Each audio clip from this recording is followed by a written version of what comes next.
Tonight, Ukraine's President Volodymyr Zelensky says he is ready to sign a minerals deal with the United States. The issue was among those prompting Friday's Oval Office shouting match that shocked the world. Today, 19 leaders from Europe and Canada met in London, rallying to defend Ukraine against Russia. CBS's Ramy Inocencio is there with the very latest. Ramy. Jerika, good evening. And the takeaway from these crisis talks is reaffirmed European support for Ukraine from a coalition of the willing. Those words from British Prime Minister Keir Starmer. And he is leading the charge for a ceasefire plan that gets President Trump back on board. From an American catastrophe, President Trump humiliating President Zelensky at the White House on Friday, to European civility right after. Prime Minister Starmer warmly welcoming him to 10 Downing Street, then questioned about the diplomatic disaster. What's your message to the U.S. President? Pretty good guess that Starmer sprung into action with shuttle diplomacy phone calls. Just roll up my sleeves, pick up the phone, talk to President Trump, talk to President Zelensky.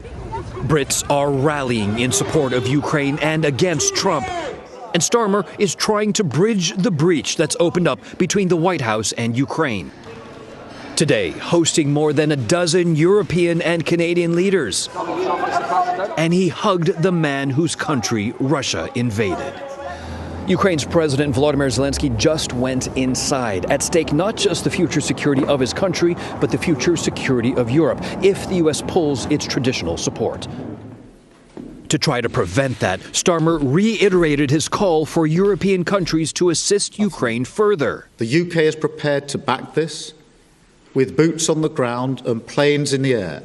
Together with others, Europe must do the heavy lifting. At the Kremlin, glee at the U.S.-European disorder. Russian Foreign Minister Sergei Lavrov said the U.S. and Russia have more common ground than one might think, and that it would be foolish to deny that to obtain mutually beneficial results. Now we look to Thursday and a moment of truth. A defense package is set to be announced by EU leaders in Brussels. The open questions, Jerika, how much assistance, what kind of ammunition and weapons might be announced, and whether it will all be enough to counter Russia and possibly without the United States. Ramy Inocencio, thank you.